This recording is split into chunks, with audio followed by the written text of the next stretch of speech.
Doing good. Good. Doing great. Thank you for asking. How are you? Awesome. I'm doing great. I love Doing talking great, about thank you. industry related information and stats. So we're going to take a look at all of that. So Rick, I saw him on here. He's going to bounce back on in just 1 second and join us. So I'm going to go ahead and share my screen and get started if that's all right with you guys. Sounds good. All right, so we always like to start by taking a look at the stats. I'm going to remind you guys that this is from a website. It is therealestatestats.com. This is a product that we put together as the Heart of Atlanta Group, and it is proprietary to us, at least at this time, and probably will stay that way. If you ever want to access this information on your own, just go to therealestatestats.com. It is password protected, but the password is all lowercase. It's just Heart ATL, and that will get you into this. For those of you who are familiar with the Chart Masters graphs and slides that we've become accustomed to using over the last 15 years or so, this is designed to be a more interactive live version. So we took Chart Masters as the example, and we're making this one a little bit more interactive, and it's actually up to date by the day, drawing data directly from FMLS. So while the charts look a little different in terms of color and things like that, this is absolute up to date data. So what's up, Rick? Hey, can you hear me? How are you, buddy? Yeah. Oh man, I loaned out my system to my nephew and he disconnected everything that automatically works All right. when it comes to Zoom. Well, Glad to be here. Hey, we're taking a quick dive. We're going right into stats. I love it. Let's go. So we're looking at right away is Atlanta home sales year over year. The blue represents Greater Atlanta, and the pink represents all FMLS. One of the things I love about the site, if you're using this, especially if you're online working with somebody, is you can just click one of these and make it go away. So I just want to see Greater Atlanta right now. So I clicked off of all FMLS, and we're looking at the Greater Atlanta market. And what we can see is we had a steady climb and units sold year over year since 2011 until last year. And so we saw a fairly significant drop off to end the year. And what we're seeing is less units available. Anybody seeing anything else different in the market than that? All right, so let's look at a month over month. So what you see here represented green is 2019.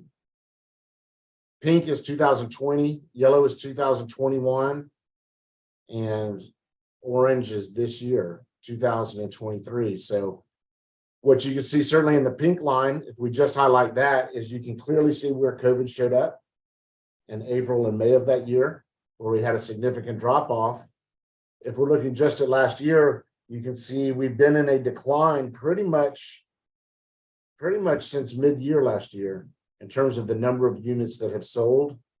With that following in with a little tick earlier this year, we saw numbers go up. But April was down 31% in terms of units sold. So my question to you guys, are you finding inventory to be tighter than it was even before?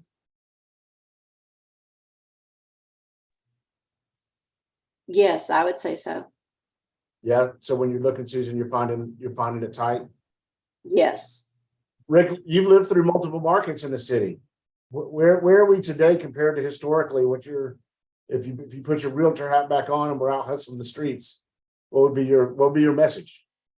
Well, the message would be, are you trending or tracking with the market or below the market or improve? You know, if it's down 31%, someone's probably down 70% because they're, maybe the low fruit's gone.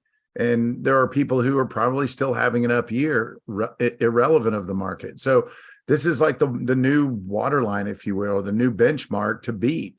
And so I would hope everyone on this call, given the training and lead gen strategies we've deployed and technology we have, would be at or above the waterline. But this is one of those honesty moments where you say, okay, so if this is the new norm and we're going to continue to show trends like this, what am I going to have to do differently to beat the market if it's not already happening?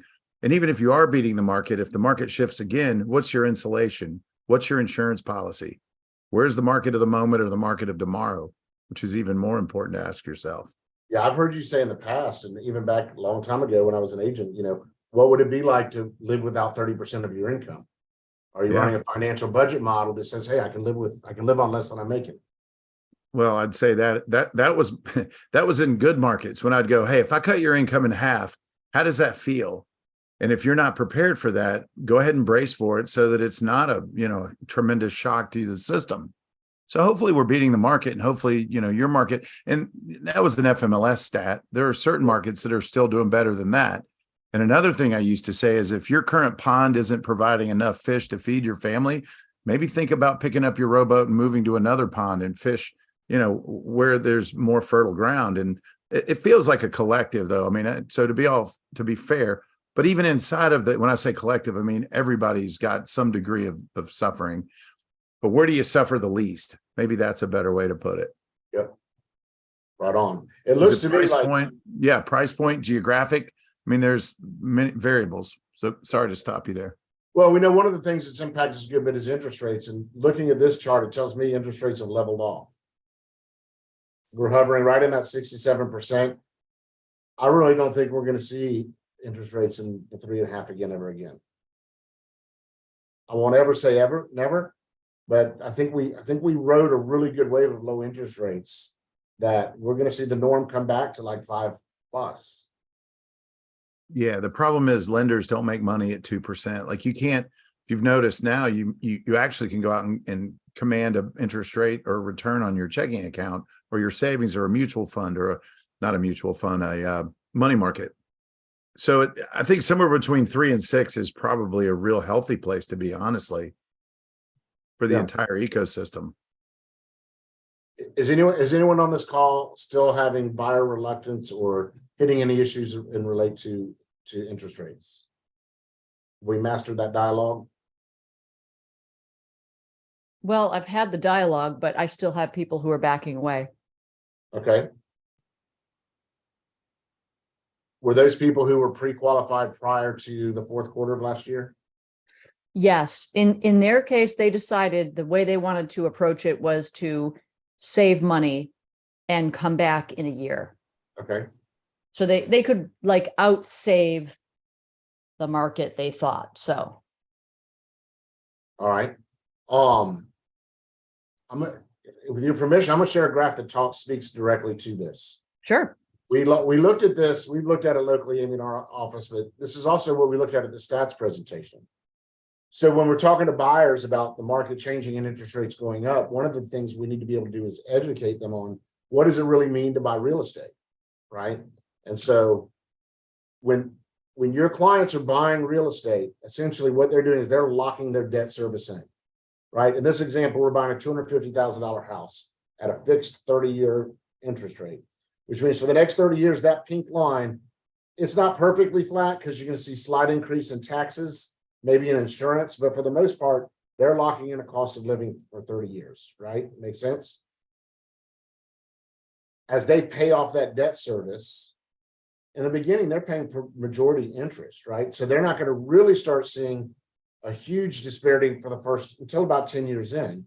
But as this line starts to go down, now you're seeing you're getting massive equity in your house. You can refinance your house. You can pull out equity. You're making money while locking in your debt. When you compound that over a 4% appreciation, now what we've seen in the Atlanta market outruns 4% over the last 20 years. We're more about 6% appreciation, especially in the in-town market. But you see this convergence of prices going up, debt servicing going down, and that's where we build wealth in our nation, right?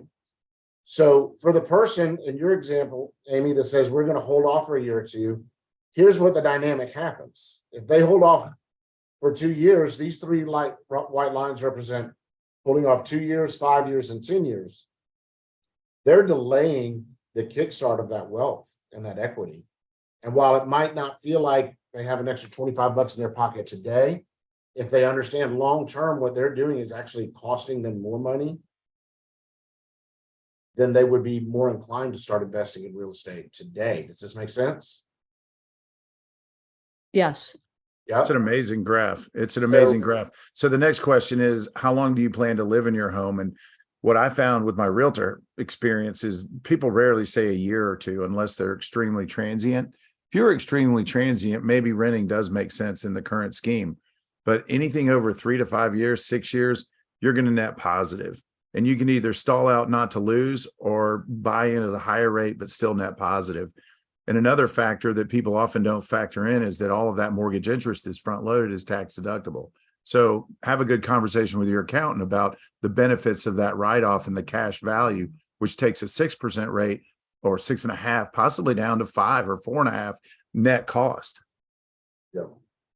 I call that the invisible money. Like, we don't really see it. We don't get it in a paycheck, but when we go to do taxes, we're going to pay less in taxes or maybe even get a refund.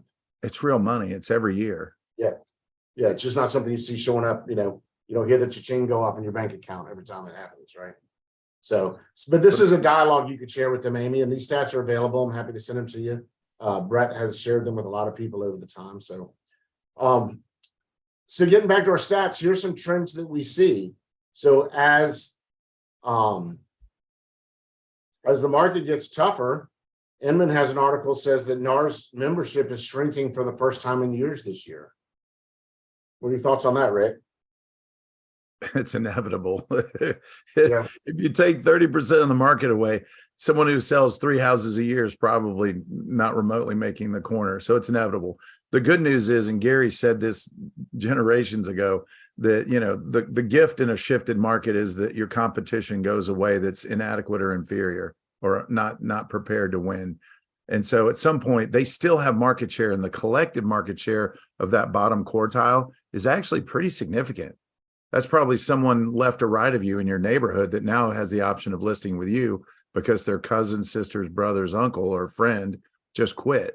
So the problem is it's a delayed gratification. Just because they leave today doesn't mean you win tomorrow, but it's a market share conversation. Well, and that's exactly what it is, because as the market contracts, if you can gain market share in a shifted market, think of it like a pizza, right? And you ordered a small pizza and you get a piece of that during the shift. Now, as the market returns, that goes from a small pizza into a large pizza. And if you just maintain your slice, you're going to get a bigger piece of the pie. Does that make sense? Everybody follow that analogy? But as we're due for a shrinking in our membership, right? Last year, we hit the first point ever where there were more licensed realtors than active listings on the market. Yeah, that's a fundamental challenge as a real estate professional. Because But- everybody's capable of one listing a year, and if that number's that huge. Yeah. And so having lived through 2008, 2009, 2010, Rick, we've seen this before. And what were the agents that came out on the top side of 2000 of that crash last time? What were they doing? They were doubling down in their marketing and their branding efforts and their market. They were working their markets harder than ever. Instead of retracting or shrinking budgets for marketing and for promotion, they doubled down. They added more people to their database. They created more relational energy with the people they have, and they kept adding people. They also shifted potentially into different areas of the market, whether it's, commercial land, multifamily. It could be that, who's got money right now still capable of buying that feeds you, that, is an area of expertise that's underserved, and foreclosures being another one that haven't seen a lot of foreclosures, but it's not inconceivable. The good news, I think, for us different than then is that fewer people are upside down. So they're not as quick to hand the keys back to the bank. But yeah, we're certainly buffered by the equity play. We are, but that doesn't mean there aren't people that are bumping up against it, that if they understood the value of maybe selling now before things possibly continue in a trajectory that's currently pacing, maybe to their advantage to make a move now versus later. And again, that's another consulting opportunity. Yep. Awesome. All right. In that same section of Inman, they talk about exactly what we're talking about. So doubling down, they had an article talking about how door knocking has kind of gone a different way, that it might not be the most common lead generation tool, but they talked about some things you can double down in today's market. So I thought we'd just kind of go through these. I open this up for people to share where they're winning, but utilize social media effectively. Obviously, the world's changed there, right? I still think there's huge value in an easy door knocking strategy is if you get one of the lucky listings, and I say lucky, but it's really skilled. The 10 by 10 by 10, you know, where you hit 30 doors on either side and across the street and simply deliver a postcard with the photograph of the house and an invitation to your open house for the neighborhood. I think that's a brilliant way. You're not coming asking for business. You're inviting them to something that has value and a rare opportunity to choose their next neighbor. Because one thing we know, man, life gets better when your neighbors are cool. It's a rare opportunity to potentially invite people that they know that might make a great neighbor. Yeah, I always invite people when I hear that they held an open house and it was just nosy neighbors, invite them to reframe that there's a reason those neighbors are nosy. And that reason is they want to know how much their house is worth too. 100%. And I would totally agree that one of the most effective ways and reasons to door knock is when you have a listing, you're putting it on the market. And when Rick referred to 10, 10, 10, that means 10 houses to the right, 10 houses to the left, 10 houses across the street. You could double down on that, make it 20, 20, 20. You could cut it in half, make it 5, 5, 5, but just simply knocking, talking to people with information about the property. Hey, Rick, my name is Sean Damon with Keller Williams Metro Atlanta. It's great to meet you. You probably noticed we listed the Smith's house up here at 231, and we're going to be hosting an open house on Sunday. I know sometimes we find the best buyers are people who want their friends to be neighbors. So I wanted to invite you to come see the house and leave some information with you in case you have anybody who wants to come see it. Thank you. All right, that's a fairly non-invasive door knock. 100%. It's easy. And if they stop you, I love Gene Rivers' line. If they stop you, the answer is, why do you ask? Right? If someone stops to ask. So that's a good way to do it. Nicole, you have a question or a comment? How are you? Good morning. Good afternoon. Hey there. Yeah, I do. So how do you make that work with the condo? With a condo? Yes. Yeah, same thing. Just the condo, where it works even easier in condos, they're easier to price because it's kind of like they're the same commodity, but the interiors differ. So everybody in a condo unit wants to see how theirs compares, and just invite them to come visit the open house and let them know that you have it listed. I used to have open houses and I would invite the first 30 minutes just for the neighbors. And I would tell them that this is just for you guys to come and see the house, because I wanted to see who was interested and who would, who was going to be my upcoming listing. But I would do it just the same in condominiums. Yeah. And if there's rules in the covenants and restrictions or the rules about knocking, then I would print up postcards. You're already inside the building. I mean, find a way to either get it to their mailbox or somewhere where they see it. Say, special invitation, tenant, owner only, open house. Yeah. Make them, the key to this is make people feel special and honored. Yeah. Oh, I went into the one 4 doors down from me. I have a townhome in Sandy Springs. And the minute I saw the balloons, I'm like, oh yeah, I need to know what's going on. I'm going to sell before long and I need to know. Right. And you're going in there in your mind, you're sitting there going, well, what is mine worth compared to this? Who has the nicer kitchen? Who has the nicer bath? Who has the And nicer... 100%. Oh, and by the way, there were probably 6 people in and people walking and the agents there. And I'm like, wow, there's a lot of energy here. I guarantee you half of them weren't buyers, but it feels like prospective buyers. And it changes the dynamic of demand or perceived demand. Okay. All right. Great. So use Thank social you. media effectively. You're welcome. Host events. We've been running a theme in our office in May about client events and having client parties. So I love Michael Marr, who wrote the 7 Levels of Communication. I think he's one of the better relational sales and marketing guys who will tell you the #1 voicemail you can leave, the #1 email you can send, the #1 text you can send to somebody, the #1 piece of mail. It's what? It's an invite. It's an invitation to something. And he built an entirely repeatable calendar around 3 premier events each year. And he runs each week with something to do, to go around those. So client events are a good way of saying thank you. But remember, it's not whether someone shows up at your event or not. It's the fact you invited them. It's the invite. 100% honored and special. Incentivize personal referrals. There's certain people who have certain gifts for referrals. That's something that you could do. Crafting compelling content online. Google loves unique content. So if you're writing something in your own world, before you go chat GPT it, if it's in your own voice, it's probably going to hit a different algorithm than some of the other things on there, right? So we all have lots of content we can recreate, but if you're doing individual content or videos, guess who owns YouTube? You know, if you're putting things on YouTube, you're going to get higher rankings to get out there. Join different real estate groups online. If you haven't looked around, I'm a member of probably 20 real estate groups on Facebook. Different thing from Atlanta investors to in-town agents to inside the perimeter agents to what are some of your favorite groups, Rick, in real estate? Well, I mean, there's industry related, there's networking groups, there's obviously Keller Williams subgroups, there's Facebook page groups. Honestly, my favorite group of all time was Business Networking International. It's a referral based group where there's only one per industry. It's great to collaborate with your friends. We do a good job of that in our offices and at the Heart of Atlanta level. But if you're not in groups that are just, you know, that are not fighting for the same piece of pie, it's a winner. And I sold 14 houses straight out of my networking group 1 year alone back in the early days. And it was simply by getting to know people, having them trust you, and then giving referrals so that that whole law of reciprocity. I was good at finding referrals for people, and then, they were compelled to reciprocate. Okay, awesome. So collaborating with local businesses. I see Rick Baldwin do a lot of this in our office. He'll go to a new restaurant and interview the owner on video and put it on his own page. And it's just a way to show that you're a local expert. Rotary, Direct Chamber of marketing. Commerce, those are all good too. Yep. Utilizing direct mail marketing. I've noticed a drop in the amount of direct marketing I receive, but there's the same people that do it all the time and consistently. And my address indicator for 25 years, I can tell you the same 3 people were emailing me every single month for close to 20 years. And that's just time over task.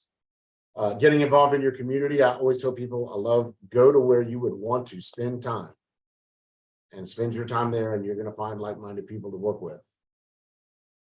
And then lastly, hosting seminars and webinars. Take these statistics that we talk about all the time, take these industry updates and repurpose them into your own seminar to invite people to. So there's some lead gen strategies to start grabbing that piece of the pie that we're out there on Inman.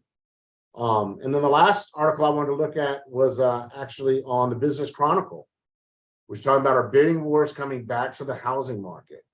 And I have an interesting graph in here that shows this goes backwards, not forward. So to the left is most recent, but homes that sold above list price. And so we saw a huge trend in 2021 and 2022, and we're back on the uptick now this year so far of houses selling above list price. So my question to the group here, where are you guys seeing this? Where are we in the spectrum of 21 to 22? Someone who's listed a house recently, tell me what your experience was.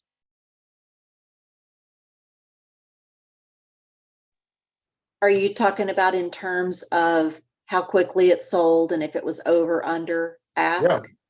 Are we still in a market where you put it on the market on Thursday, send your client out of town for the weekend, host an open house Saturday, Sunday, fill up showing time completely 100%, and then take your best offer on Monday? Yes. I Because- think when it's, it's kind of that same thing that we hear a lot, which is if it's priced right, it's in good condition, it's in a great location, it's going to show well and it's going to go quickly. I had a listing recently. We haven't closed yet, we'll close next week, but listed at a very competitive price. It's a beautiful home. My sellers have just meticulously, they've taken such great care of this place. And within 3 days of going live, we had 7 offers and we're under contract, and it's over asking. Yeah. So let me ask a question is, did you get 7 offers way above list price, or did you get one outlier in there? Actually, my outlier was list price. Yeah. Okay. Well, there's a Yeah. painted picture there, that the days of paying, an extreme premium, maybe Yeah, it's on funny, hold. you get an offer 10,000 over list price, and you're like, really? Are you serious about trying to buy this house? Yeah. Right. Well, it tells you the consumer confidence level. If 6 other offers were at or below asking, it tells you not everybody thinks retail is retail, at least the retail we knew 6 months ago or a year ago. Yeah. And your strategy in trying to win multiple offers, what are you doing to win the multiple offers, Mika? I was going to speak on listing. I had a listing in Southwest Atlanta that has seen some properties sitting on the market. Well, this particular listing was a renovation. And because of how it was marketed as permitted work, people who know Southwest Atlanta doesn't have a lot of that. Because of that, I got 2 offers. One was at list. That one fell out because it was a blind offer. But the second offer, he went 20,000 above list because he wanted it and he had been in the market so long, and it appraised because I also sent over the comps and all the work that had been done. So there are buyers out here right now who know the lack of inventory and they spot good properties and they're willing to pay for it. So that was a good one for Southwest Atlanta. You That's a know, great tip. whether you're on the buying or selling side, it sometimes takes losing 1 or 2 to get really educated on what's happening. And I've witnessed a few of these in our office where the buyers they lost 2 other offers and they came in 50, 60 grand above other offers because they weren't going to lose this one. And they didn't do it with interestingly enough, they didn't do it with escalation clauses. They did it with coming in with a single highest and best offer. You do raise another good point, though, that in times where, I'd say the last few years have been emotionally charged and people make decisions based on emotional energy and fear of loss. Now, I think the way to win is to outbox the competition with intellectual prowess and bring your data and bring your evidence so that it becomes less emotional and you eliminate some of that fear of the unknown. Well, and it allows you you can allow data to do the heavy lifting in some difficult conversations we sometimes have to have. 100%. Right? Primarily around pricing. I mean, I believe to this day, 22 years, the single most difficult thing is to properly price a house every single time. Because markets change, and if you're just over, you're in a lot of trouble. And fortunately, we're lucky that if we're just under right now, we're going over. So, I've used the phrase with a few friends of mine, like it's almost impossible to underprice your house in this market. That doesn't mean you want to undercut anything, but the ramifications of underpricing versus overpricing are vastly different. I think we're right at our time, Sean. And I wanted to share, you Okay. talked about networking groups. I host a class and I love it. And I haven't done it in a while. It's Who Knows You, Not Who You Know was the catchy title. And it's about expanding your sphere. I've added a single page list of some creative sources, people, industries that you might want to double check your database against to make sure that you've got the best of the best, most networked people in there. And if not, strategically go after those and make sure you're well represented. And another way to, again, open your mind to who should know me that doesn't know me, that if I just made a little effort, they'd be grateful to have me in their life.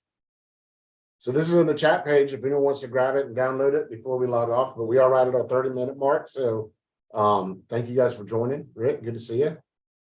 Always a pleasure, Rockstar. You're awesome. I hope go you out and guys grab loved some- it as much as I did. It's fun hanging with Sean Damon. Thank you See you guys. guys.